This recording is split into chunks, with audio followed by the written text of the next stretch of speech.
Welcome, everyone, and thanks for joining us in our program today. This is episode 2 of the program Why It Matters, a program where we discuss current events and environmental issues with leaders on those issues. And we also have a special focus on how ordinary people, just like you, can get involved and make a difference for good.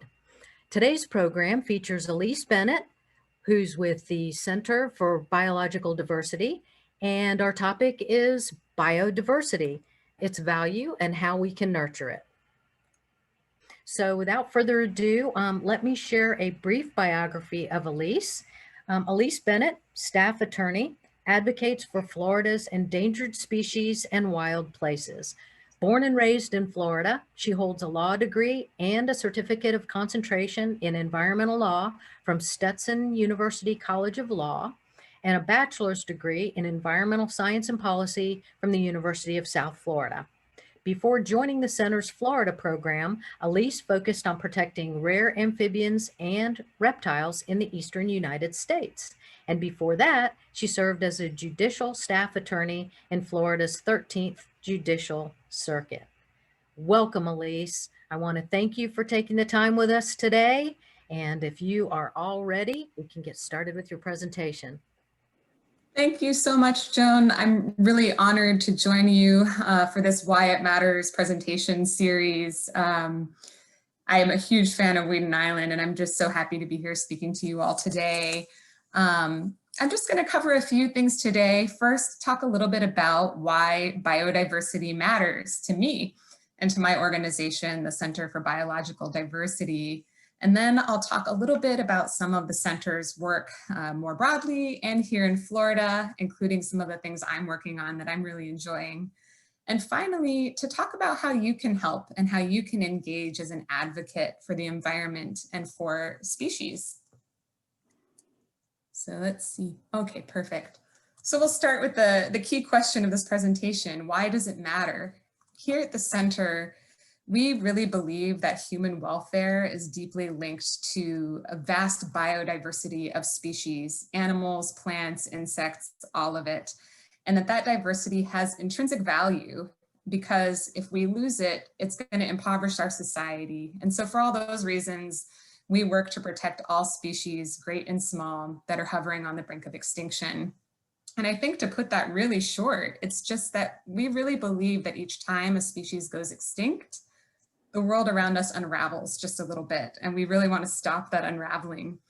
So we work using science and law, creative media, and people power to try to save life on Earth.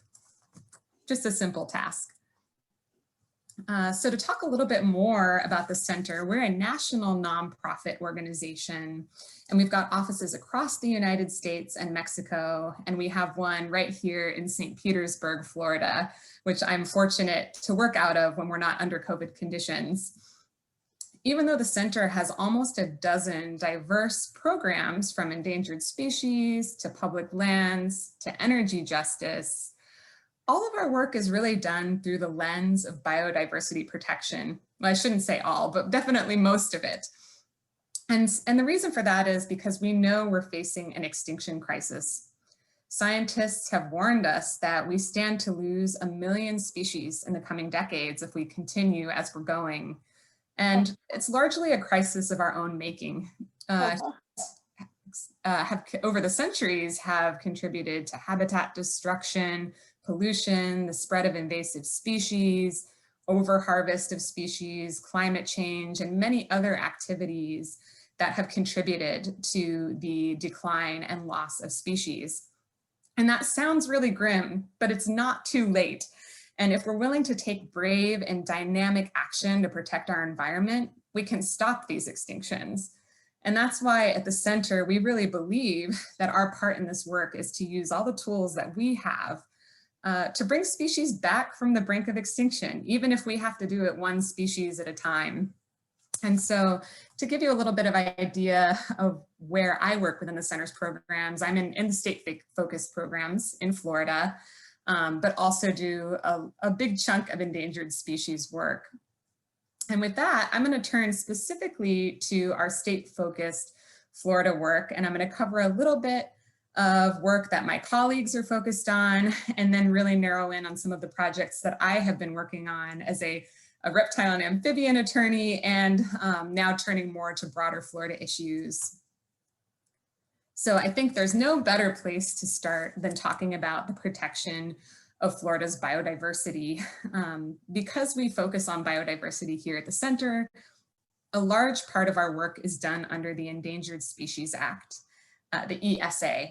And the ESA is the world's strongest law for the protection of endangered species. It's been 99% effective in preventing extinction and 90% effective in helping to lead species for recovery. That's really effective. It's such a wonderful tool that we have, and that's because Congress set out in the 70s and said that species protection is of the highest priority, and we need to always be considering how our actions are affecting species, particularly if it's going to send them on a path to extinction. And so we use the Endangered Species Act in numerous ways to protect species. We submit scientific petitions to list them as endangered or threatened. We send scientific comment letters, and we file lawsuits sometimes to speed protections or to challenge the denial of protections for species that are really in need. And so a few species that we worked on in Florida over the years that I wanted to highlight are these four here. Up in the left-hand corner, you have the Florida Brickell bush. It's found in South Florida, and it's unique in that it grows out of the tiny crevices in limestone rock. The main threats to this species are habitat destruction and habitat loss to sea level rise as ocean levels start to inundate the land. The center worked to speed protections for this plant, and it was listed as endangered in 2014. So that was a big win for this little plant. Over in the right-hand corner, we have the Miami tiger beetle. It's a fierce predator about the size of a grain of rice, and it's got that beautiful candy-coated coloring. This species lives in few remaining fragments of an endangered forest called the Miami pine rocklands. And these forests are largely islands among development now. So this ecosystem and many of the species that rely on it, including that bat down at the bottom that we'll talk about too, are really hurting as we're slowly losing these important habitats. Again, for the Miami tiger beetle, threats include habitat loss from development and sea level rise. Fortunately, the center petitioned to list the Miami tiger beetle as endangered in 2014. And in 2016, it received those protections. And so hopefully this will help stop the decline towards extinction and start working towards recovering this amazing little beetle and bringing it back from the brink. Down in the left-hand corner, we have the Florida Bonneted Bat, which is Florida's largest bat, and it's named for those goofy large ears that hang over its face that look like a bonnet or a hat. This species is threatened by habitat destruction, sea level rise, and possibly a fast-spreading fungal disease called white nose syndrome, which has already significantly impacted many other bat species. The center advocated for the bat to be listed as endangered, and it was in 2013. And now we're currently advocating to get protected critical habitat for the species. 15 million acres have been proposed in 2020, and we're currently working to make sure that all the habitat the species needs is protected under the Act. And then finally, in the bottom right-hand corner, we have the Panama City crayfish, which is a tiny little crayfish found in ponds, in ditches, in flatwoods, in just one county in the panhandle of Florida, in Bay County. And this species is threatened by water pollution and development. You're kind of seeing a theme here, right? The center petitioned to list this species in 2010 and currently has a pending legal action to finally secure protections for this species. So after seeing this amazing cast of characters, you couldn't even imagine how many other amazing species we have here in Florida that we're working to protect. I tried to choose a little representative bunch for you to see. Now I'm going to turn to talk a little bit about some of our other broader campaigns here in Florida. One of those is our work to end phosphate strip mining in Florida. And this strip mining is problematic for two reasons. First of all, the mining process destroys really important habitat irreparably for species and for people to use. And also there's the downstream toxic waste that is produced by processing the ore that's mined at these phosphate mines. To give you a little bit of background on what phosphate is, in case you're wondering, it's a mineral that's mined from the ground for use in making synthetic fertilizers. The process of mining this ore is really intensive. It involves irreparably destroying natural ecosystems, clearing away vegetation and wildlife from the land, destroying natural streams and wetlands, and then digging down about 60 to 80 feet to retrieve the ore below the Earth's surface.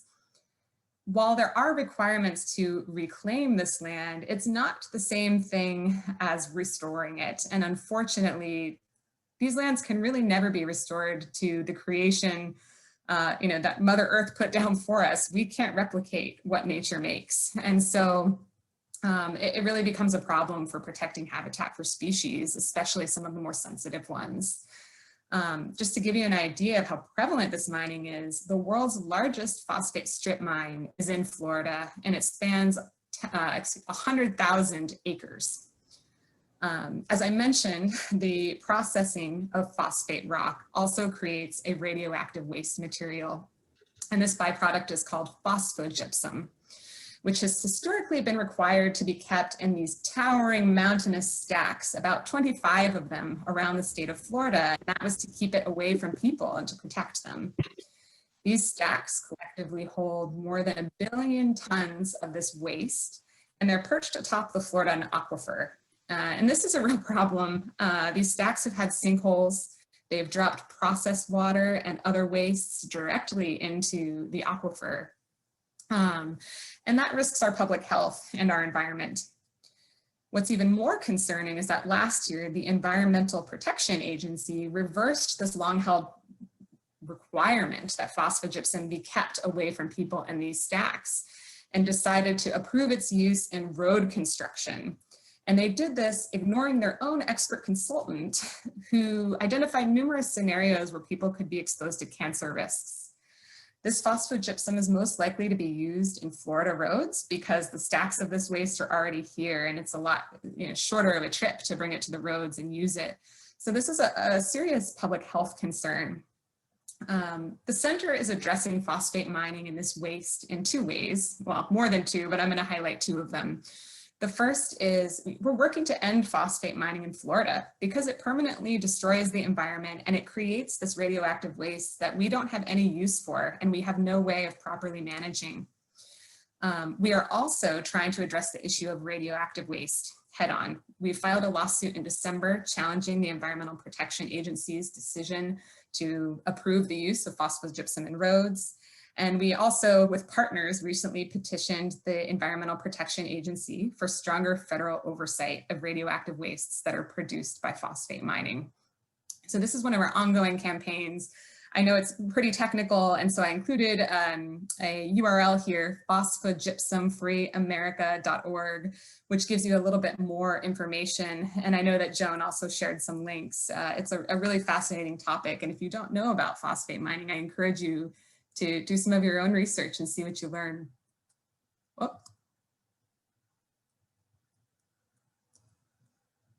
Excuse me, I skipped a slide.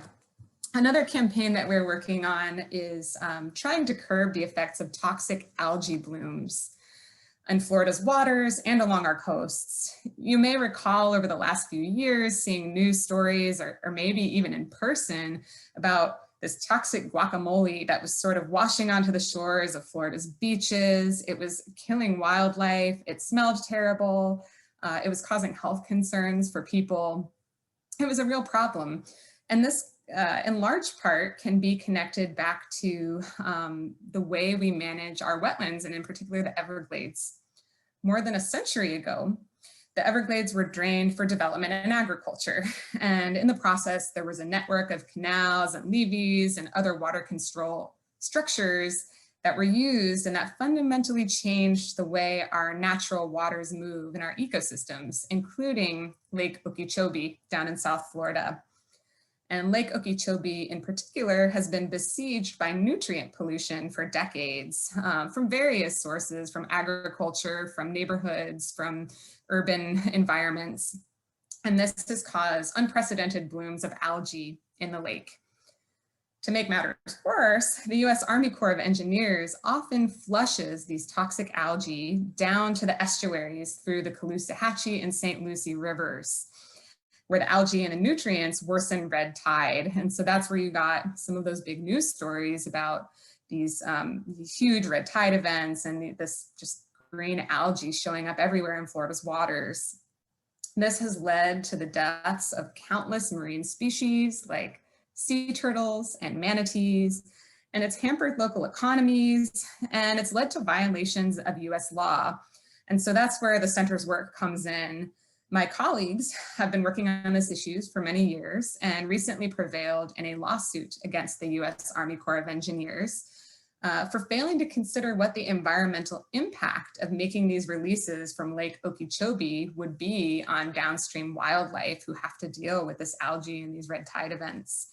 And the court agreed, and the center won that lawsuit, and now the Corps will have to go back and consider those environmental impacts. So this is a really important step in making sure we protect our wildlife and our communities and our environment. The center and partners have also filed a petition urging Florida officials at the Department of Environmental Protection to set water quality standards for harmful toxins that are in algal blooms.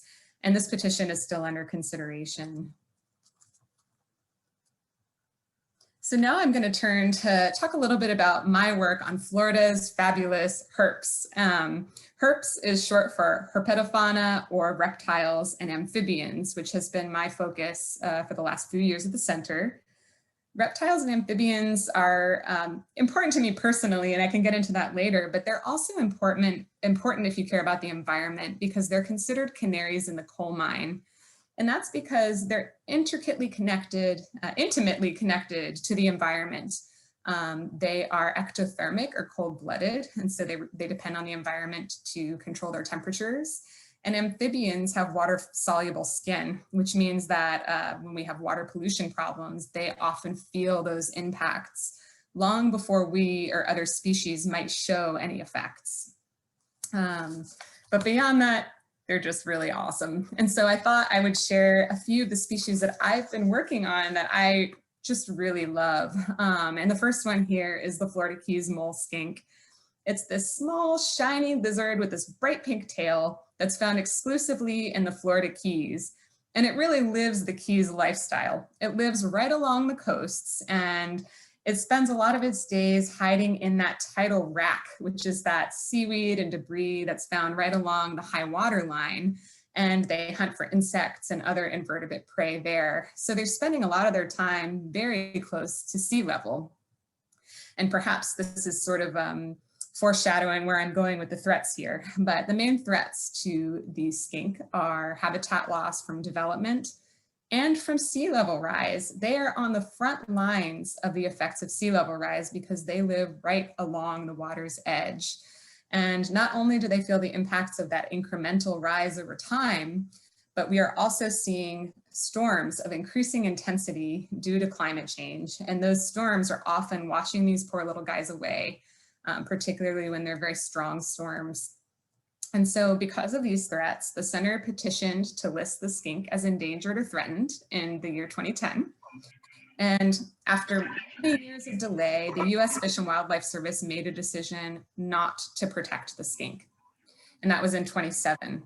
And they made this decision even though they found that sea level rise alone was going to permanently flood half of the species' habitat by the year 2060 and 3/4 by the end of this century, which is just 80 years away at this point.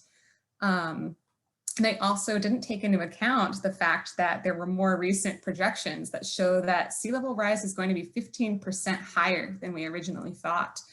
And so the species is likely to lose even more habitat to inundation by the ocean because of that. And so we took this information and we brought it to court. We filed a lawsuit and we argued that the agency's decision didn't rationally draw from the best science about the skink and about sea level rise and how it would affect the species.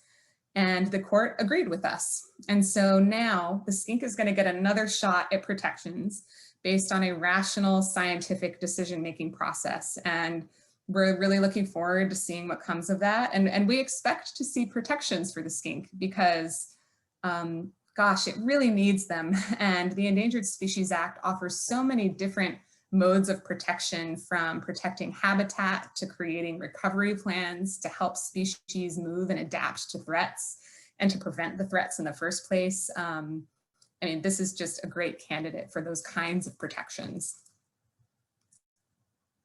Another species here that I am very fond of is a beautiful little turtle that's found along the Atlantic and Gulf coasts from Maine to Texas. It's called the Diamondback Terrapin. It's the only turtle in the world that lives exclusively in estuaries. So it's not a sea turtle and it's not a freshwater turtle. It's its own unique kind of turtle. And we have 3 of 7 subspecies of this terrapin right here in Florida. They're exclusively found here. So we're very special in that way. And we're very lucky as Floridians to have the chance to see some of these guys. They are just the most charming creatures. I love their speckled skin, and they've got little smiles that we've really captured well here by my good friend and biologist, George Heinrich.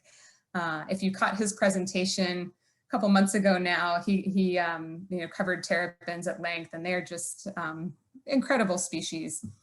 Unfortunately, they do face a number of threats, including habitat loss, commercial exploitation. In some states, it's legal to commercially trap them. In other states, it's not legal, but people poach them for a really thriving pet trade. And also some people do eat terrapins. And they drown in crab traps, which is called crab pot mortality. Terrapin experts have identified crab pot mortality as one of the greatest threats to the terrapin's existence. But luckily, there's this really wonderful and simple and inexpensive solution, which is these little devices called bycatch reduction devices that can be placed on the entrances to crab traps. And they still allow the crabs to get in, but the terrapins, because they've got those big hard shells, the majority of them can't get in and drown.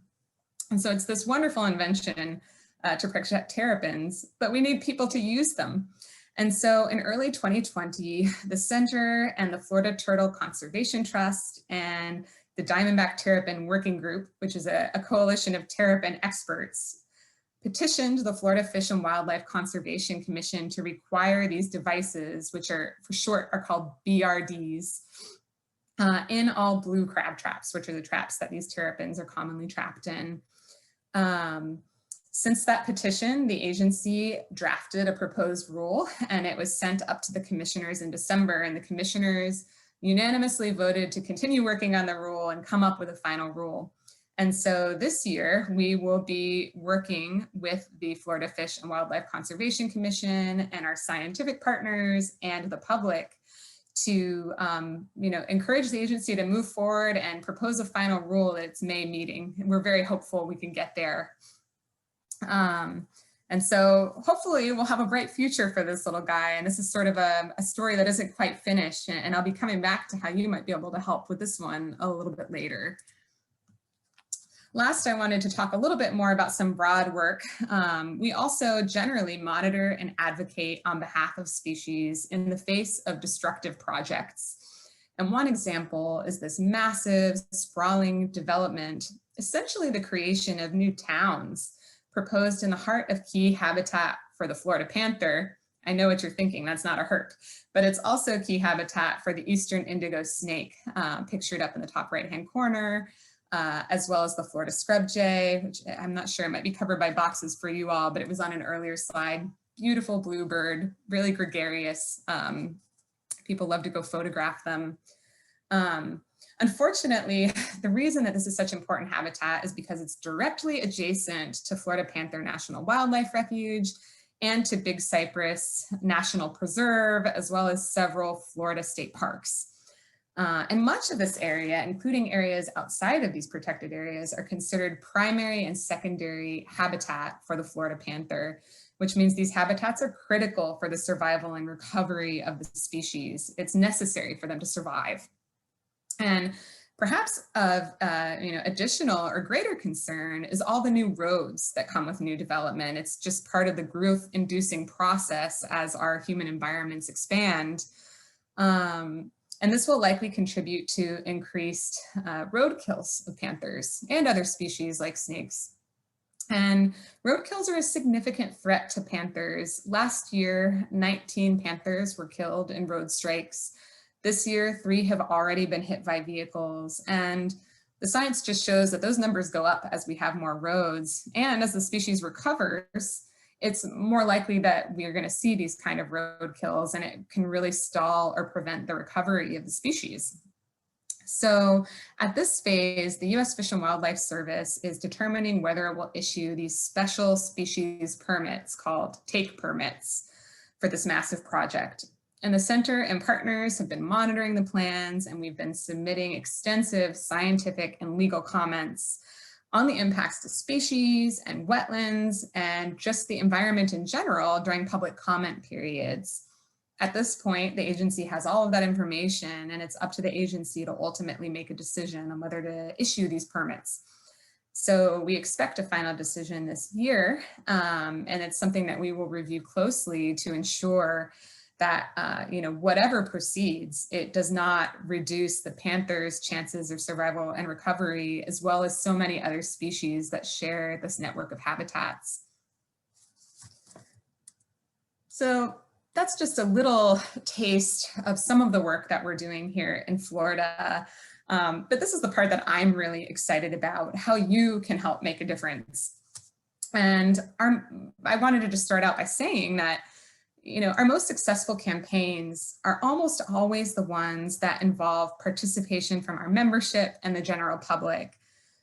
As a general matter, for species and the larger environment to have a voice in our human, social, political, and legal worlds, there have to be people that speak out for them. And that's simply because the way our processes work now, we don't recognize these species or the environment as having a voice. It's the people that speak out and care about these issues that have the voice. So, with that said, I'm going to cover a few ways that you can advocate for environmental causes in Florida and beyond. And I should say too, although I'm not covering it today, there are also tons of ways you can help just by planting native plants in your own backyard, or just even in some pots, or, working on reducing your plastic consumption, things like that. But this is going to focus a little bit more on what kinds of advocacy you can engage in. And so one of the first ones, I think of it as kind of being the bread and butter. One of the most basic ways that you can get involved is through public comment at the agency level. And government agencies from local to federal will generally take public comment on many of their significant decisions. And if they're making a new rule, they're actually required to do that. And so these opportunities may be for written comments, they may be for oral comments, or both. As an example, at the federal level, anytime a species is being considered for listing as endangered or threatened, that's a rulemaking. And so the U.S. Fish and Wildlife Service has to engage the public and request public comment before it decides whether to protect a species. If it's an animal or a plant or an insect you really care about, you have the opportunity to add your voice to the conversation and share your perspective or information you might have that would be helpful to making that decision. At the state level, the Florida Fish and Wildlife Conservation Commission holds 5 commission meetings a year. They're usually held at different locations all over the state. So there's almost always one that's kind of near your hometown, or at least close-ish. But right now, because of COVID, they're all being held virtually, which is amazing because it makes it easier for anybody to show up to any of those meetings. And at these meetings, they present new rules to regulate wildlife or protect wildlife. They also provide information on studies they're working on. If you like wildlife issues, they're really fascinating meetings to attend. And there's almost always at least one topic I'm very interested in. And then finally, even at your county or local government, city level, many decisions with environmental consequences are made. And that may include things like decisions regarding developmental permits or mining permits or things like that. And so, there's so many different levels that you can get involved in, and you don't have to get involved at all of them. You can pick one that particularly interests you. But these pictures were just, this picture actually on the left-hand side was a public hearing where folks were speaking out about the impacts of phosphate mining on the environment. This was actually a recent meeting covered by the Arcadian.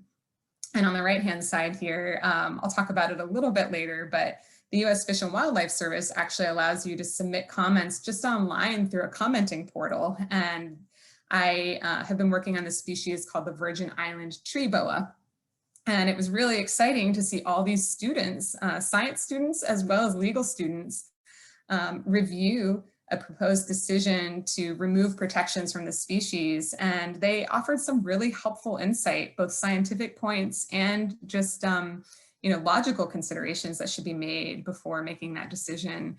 And these are just members of the public who really want to speak out and add to the conversation and care about the species.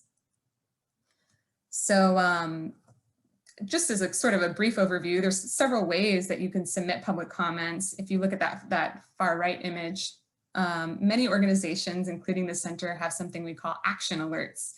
And this is a really great way to get your feet wet with public comment if it's something you've never done before. Often organizations who've been working on issues and have developed expertise will create sort of a form letter that then you can go in and add all of your own thoughts and feelings to, and it will directly submit those comments to the right person who needs to receive them. So that's a nice, easy way to identify an action to take part in, and it can just take a few minutes to learn about the issue, or if you already know about it, add your expertise and send it off. Also, if you're feeling adventurous at the federal level, you can actually find all federal actions open for public comment on something called the Federal Register, which is found at federalregister.gov. And you can search for keywords. There's a little search bar when you first get in there. So if there's an animal you're interested in or a wildlife refuge you care about, you can see if any actions are being proposed or taken on those species.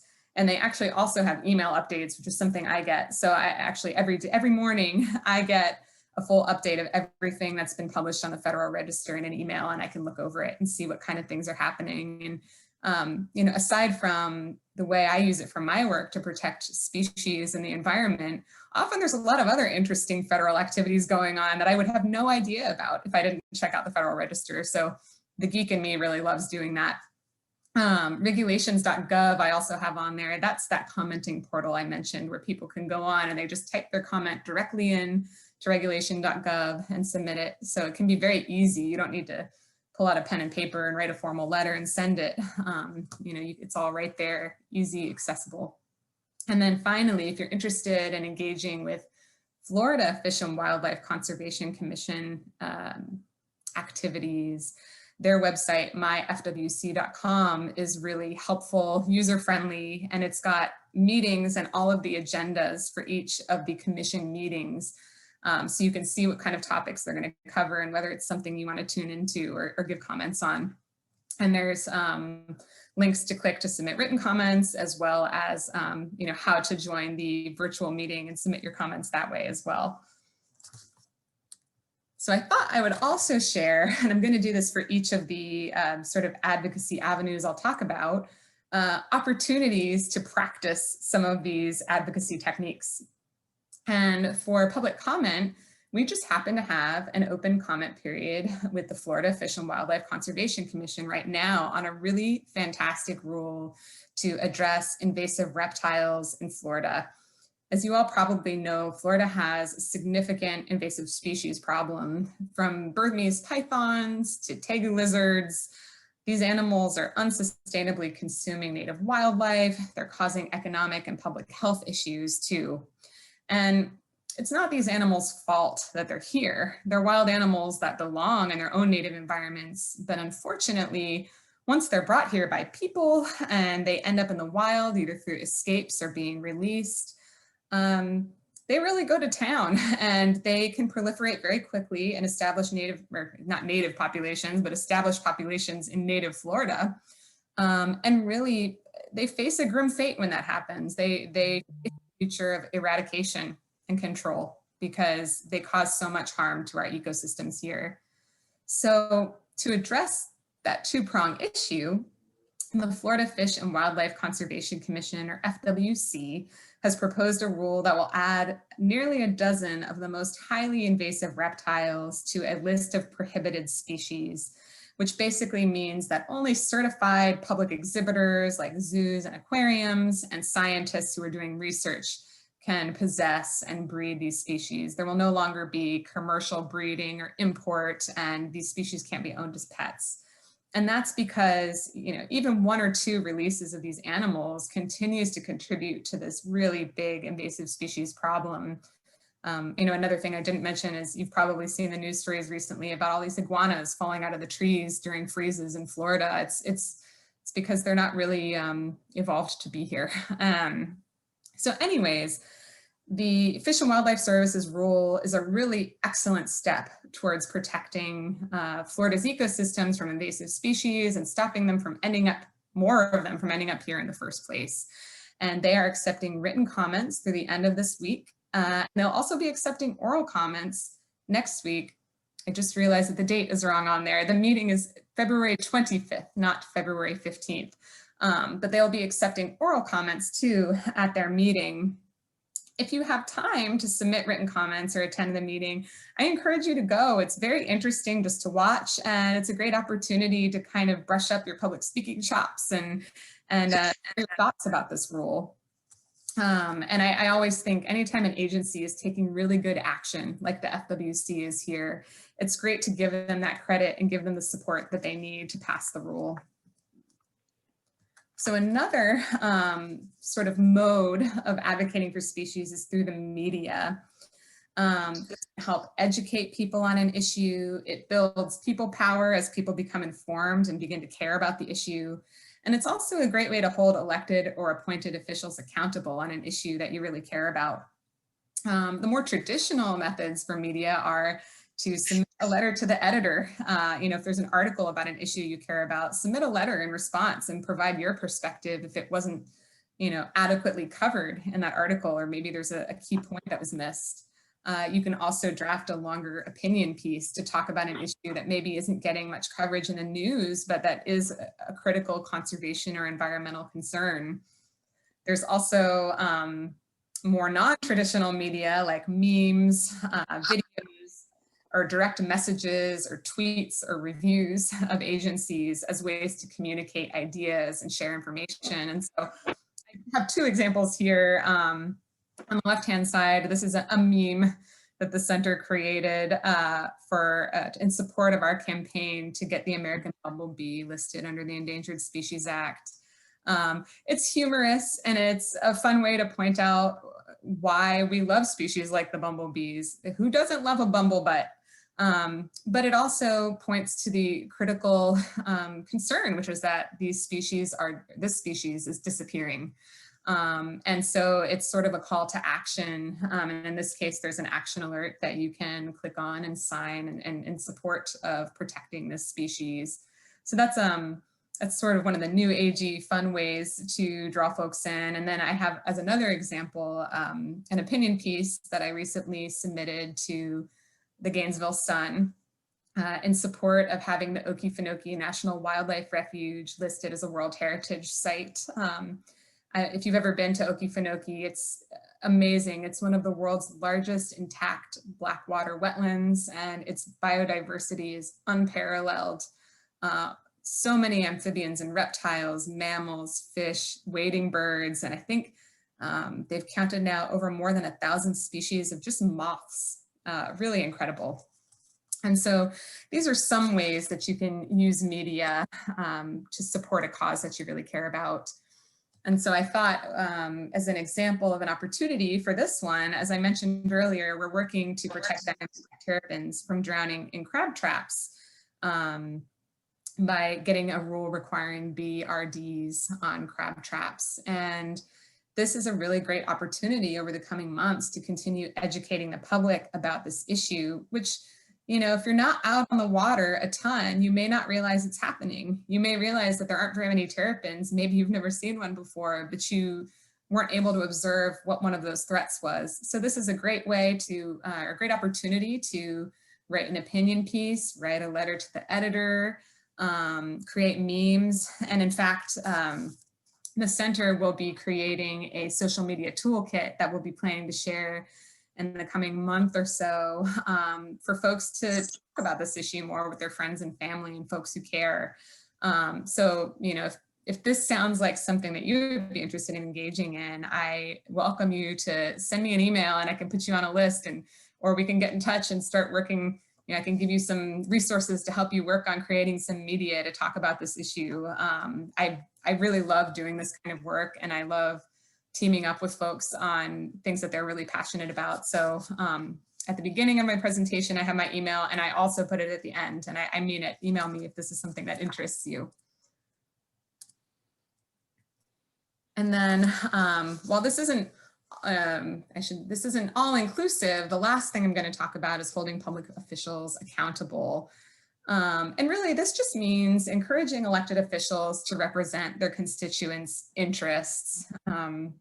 Civic engagement is a really awesome right and duty, and it's important that we remind the people who've been elected into office to represent us what's most important to us.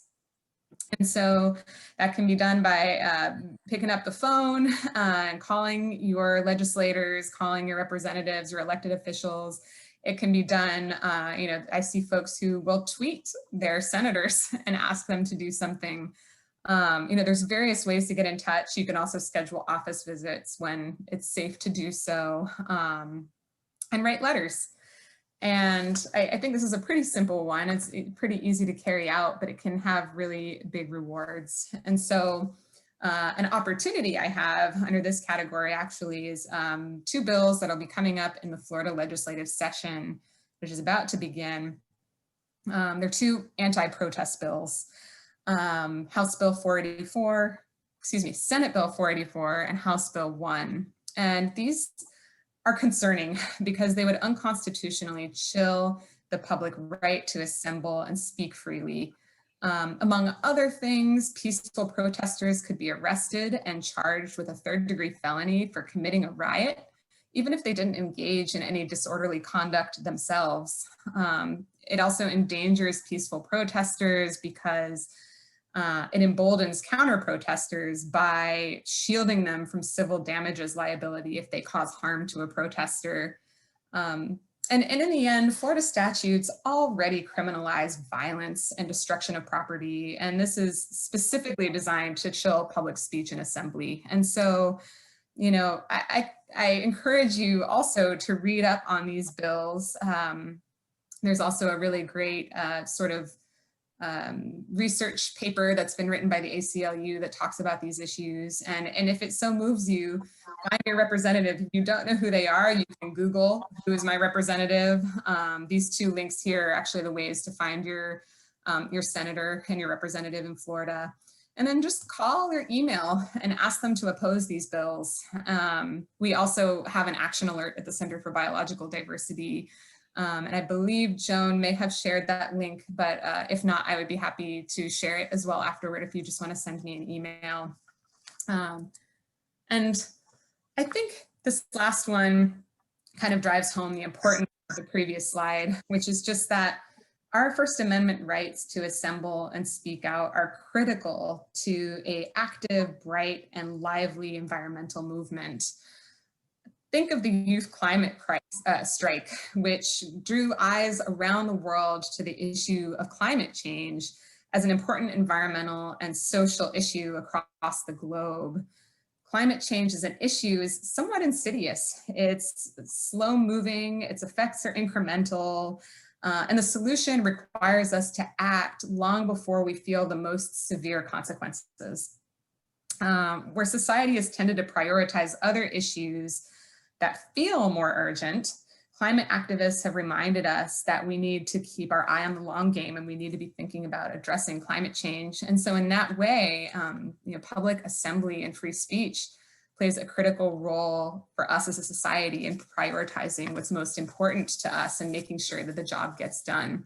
And here are just a few pictures from some assembling and speaking out that I have done over the years at a Hands Across the Sand event. And the other two pictures are from right here in St. Petersburg, Florida, during the Youth Climate March. And so, with that, I'll just thank you all so much for joining me today. I know I covered a lot. So if you have any questions or want to learn more about how to get involved, please contact me. I love talking about these issues, and I hope that I may have spurred some excitement about different avenues of advocacy for you, and look forward to hearing from you all and answering some questions. Thank you, Elise. That was amazing. I really appreciate you showcasing our beautiful native plants and animals, and the work of the Center for Biodiversity. The work that you do is so interesting and so important. And as much as that as well, thank you for helping us understand how we can get involved, the whole civic engagement portion of it. Stick around, everyone. We have a few questions from the chat that I want to pose to Elise first. And then we get to do a little bit of a deep dive into some of the other issues. And there were actually several comments in the chat that will relate to the interview that we're going to be doing after the initial Q&A. So stick around. If you can. First off, Elise, we had a couple of questions in the chat. The first one was from Elizabeth, and she was interested in where the giant phosphate mine was in your slide about the phosphate mines here in Florida. She was wondering if that was Bartow.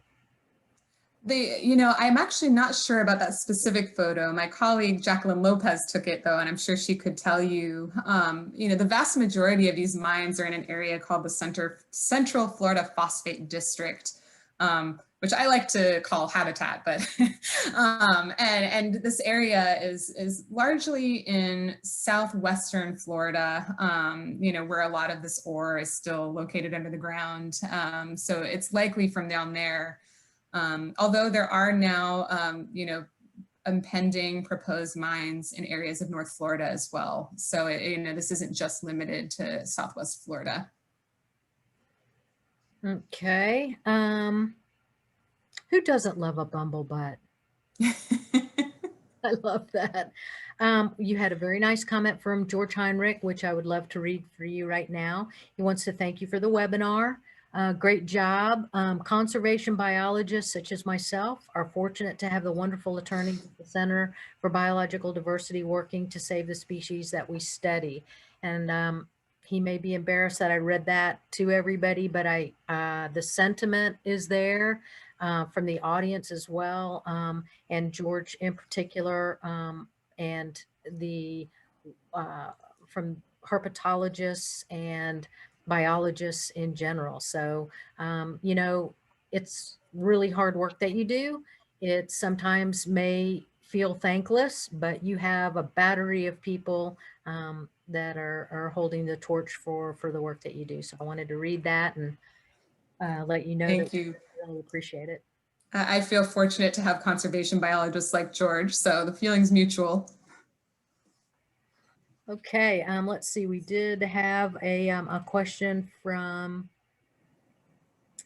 Brooke and Ryan, really. And you guys, I think we're going to be handling this a little bit more in our Q&A, and Elise did cover it, but basically it was how do you get started? The whole idea of being, I don't even know my representatives and things. And Elise, you've been so generous in sharing your email and contact information as a resource.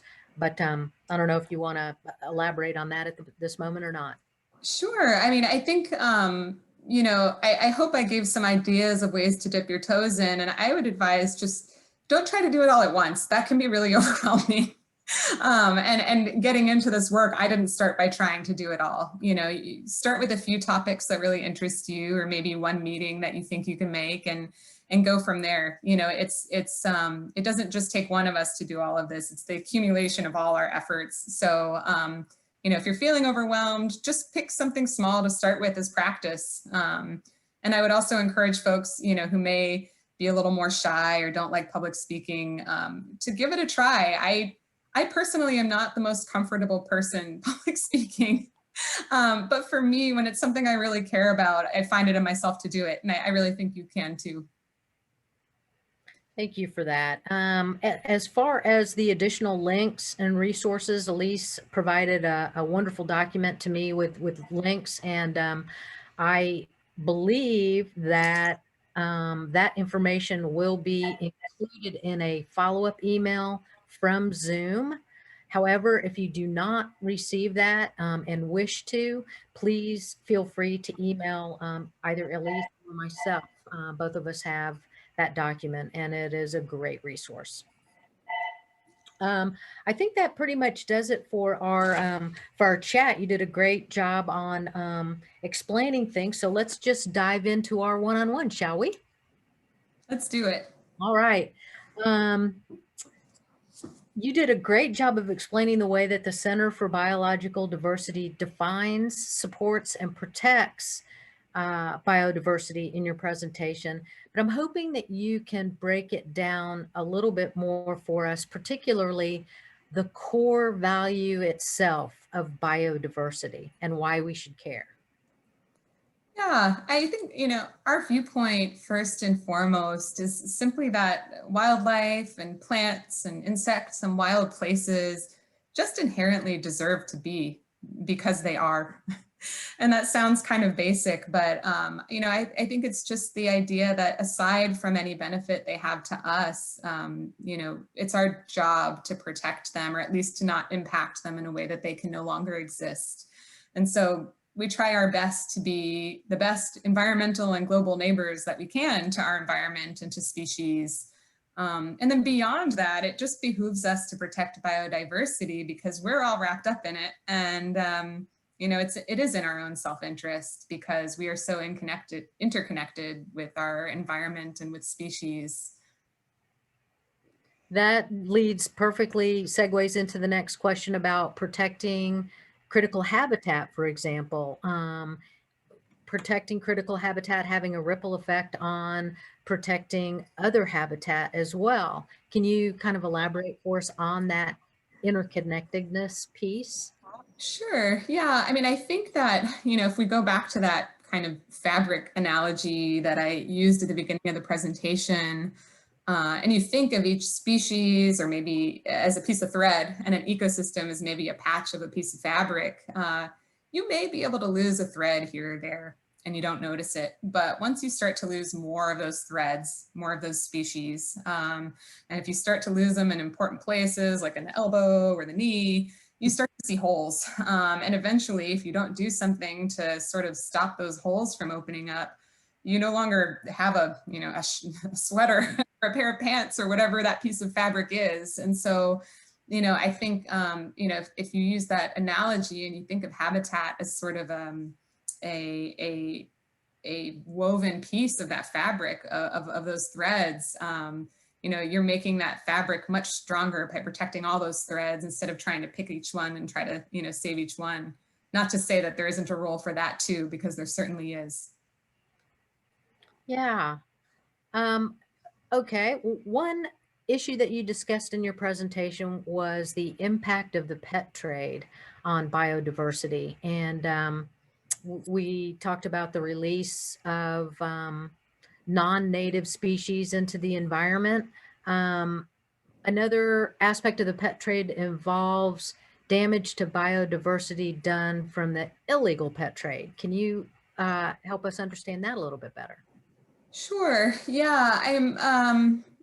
Well, the illegal pet trade can really affect us in numerous ways. I mean, I think most recently, we've seen with the pandemic, and we've talked a lot about how the wildlife trade may link to the spread of disease, which is very relevant to us right now. But, I think even more broadly, if we're looking at the illegal trade, there's the risk of over commercializing or overusing a species that's already in conservation trouble.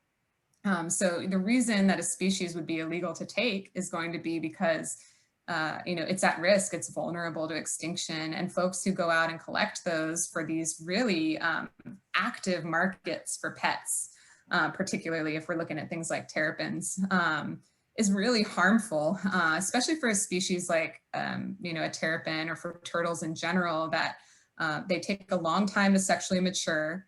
And then once they're adults, they have to lay many, many, many eggs, because only a very few of those eggs are actually going to hatch and survive to adulthood. So, as you start taking those adults out for the pet trade, it can have just echoing effects into the future, into future generations of a species.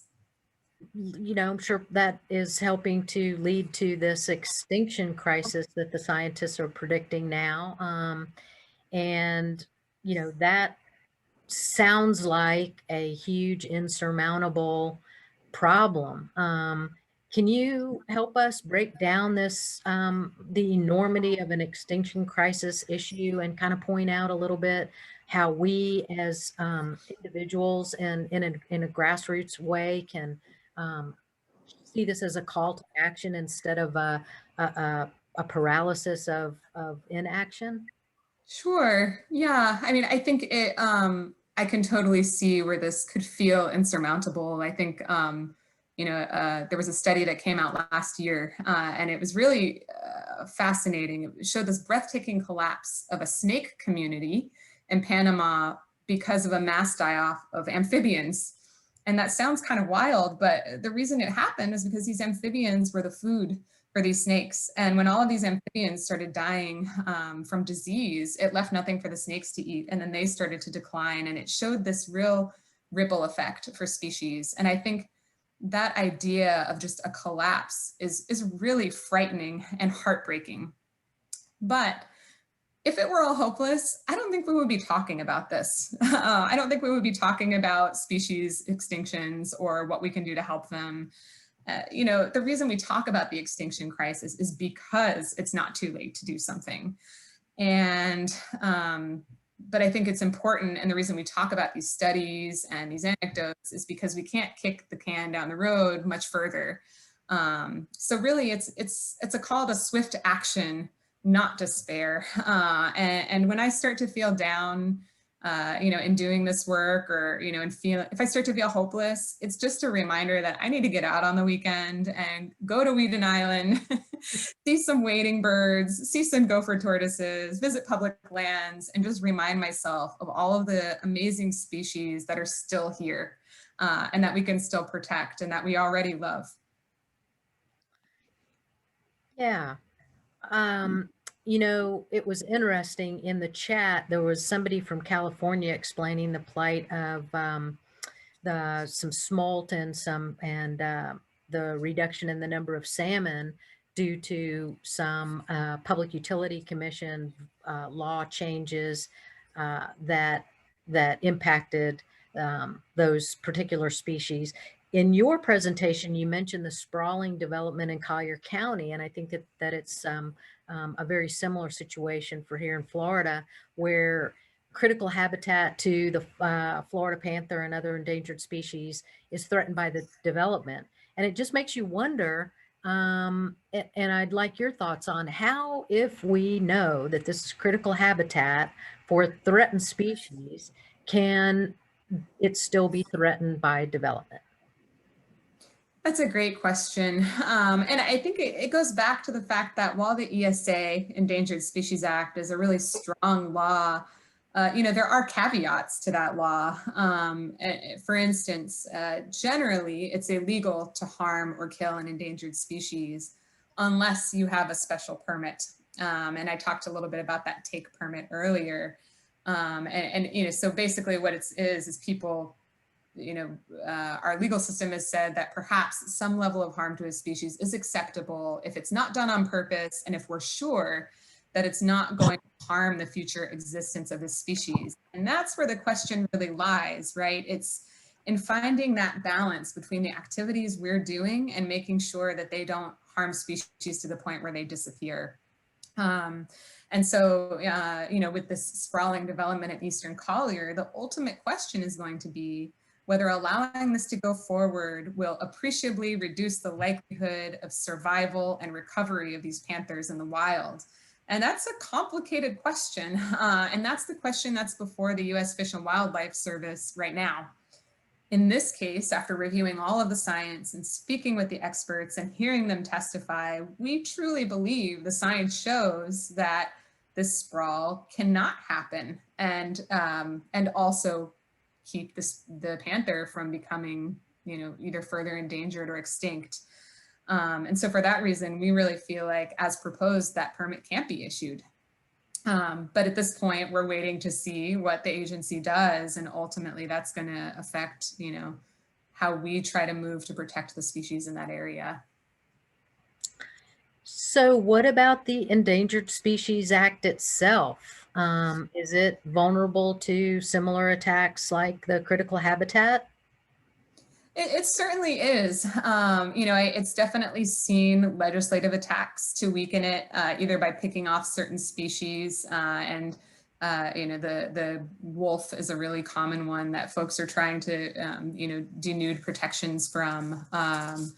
There are also often administrative rules that are used to weaken the law, and so it's important.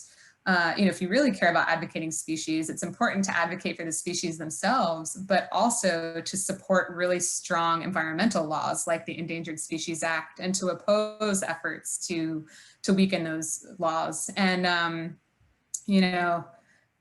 there's often opportunities to do that too in the Federal Register. And, I always like to point out, I know my colleagues do too, the Endangered Species Act has overwhelming support from the American people, regardless of political position. And that really says something. I mean, that says that no matter what perspective you're coming from, you care about wildlife and wild places, and you shouldn't mess with the Endangered Species Act. And I think, and that's in large part why this act has remained for so long, and had so many staunch defenders. So getting back to the individuals and what we can do, it is relative to the Diamondback Terrapin bycatch reduction device. I know you did a great job of explaining what there is an interim period now where we can get involved, and you listed out several ways that we can really make a difference. Is there a date for next steps or a next meeting with FWC on that? Yeah, well, we're not certain yet which agenda the Terrapin will end up on, although we're expecting it may be the May agenda. So if it's an issue that you're interested in following through the agency, I would say to go on the website and find the commissioner meeting agendas, and usually about 2 weeks before the meeting, the agenda will appear, and that's your chance to see what's coming up. If you're interested in keeping up, maybe not having to monitor that yourself, I encourage you to join the center's email list.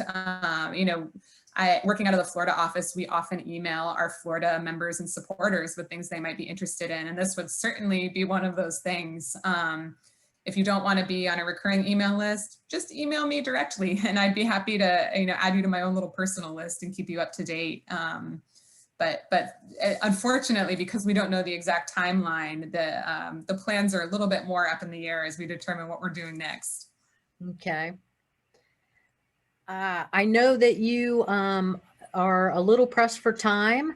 You have a very important meeting with the commissioners coming up after our meeting, doing the good work that you do. So before I'm going to let you run, I have a couple of kind of a little bit more personalized questions for you. And the first one is, what drew you to amphibians and reptiles in the first place? And then how did you end up joining the center?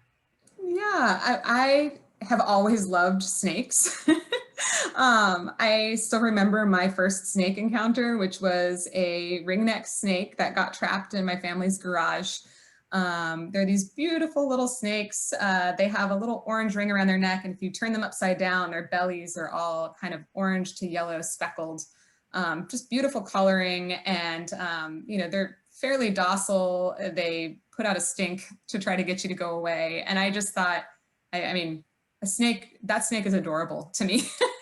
And so, you know, it just took that encounter, and by proxy, you know, learning about this snake through my family's World Book Encyclopedia, because it was before the internet, and field guides and things like that, I started to learn about the amphibians that were in our backyard, and then the birds and the mammals, and you know, but my heart has always especially been with herps because I knew many people didn't like them, and for that reason, I kind of always felt like they were a little more deserving of love. And so ultimately, it was my love of those critters that, well, and the environment, and I love tromping around in wetlands, that sent me to college for an environmental science degree and then on to law school.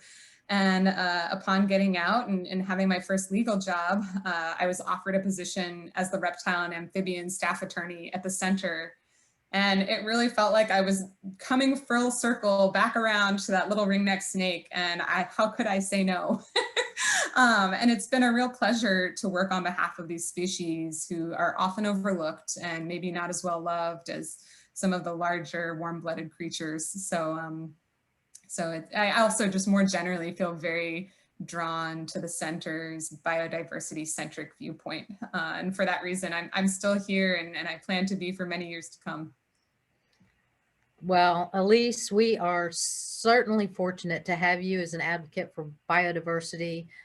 Your messages of hope, your tenacity on tough issues, and monumental challenges is so inspiring. And I want to thank you for sharing your love and devotion with our audience today. One more quick question I'd like to know, and it might help our audience in their quest to get involved, is to know what keeps you motivated, what gets you up in the morning and it gets you going into work. Yeah, it might sound a little cheesy, but it's love. I have such great love for every amazing new creature that I meet, or maybe that I've even heard of, because some of them I may never see. But I just can't tell you the joy it brings me to, for instance, learn about a new frog that's got burly upper arms, because unlike all the other frogs, it digs into the sand with its forelimbs. And that's the Illinois chorus frog. That's a new one I learned about. But, you know, every day I'm learning about some new creature, and it's kind of like meeting a new friend. And, you know, it's more than likely we're going to lose some of these friends, maybe before we ever have the chance to meet them. And, you know, because of that, you know, that just doesn't sit right with me. And I think just that love is what draws me to try to help keep them around for not just myself, but other generations to have that same love and passion. And what a fantastic way to end this presentation on that note. Elise Bennett, I want to thank you once again. Fantastic information. You're a wonderful advocate and a great friend to us all, and you've made yourself very generously available for folks in the future. And good luck and best wishes in your future crusades. And I want to thank the audience too. You had some great questions. You were very engaged. If you need any more information, you know who to ask. You know, Elise is wide open and will help you every way that she can. And if I can be of any assistance, you know how to get in touch with me. So with that, we will end today's program. Thank you very much. Thank you, Joan.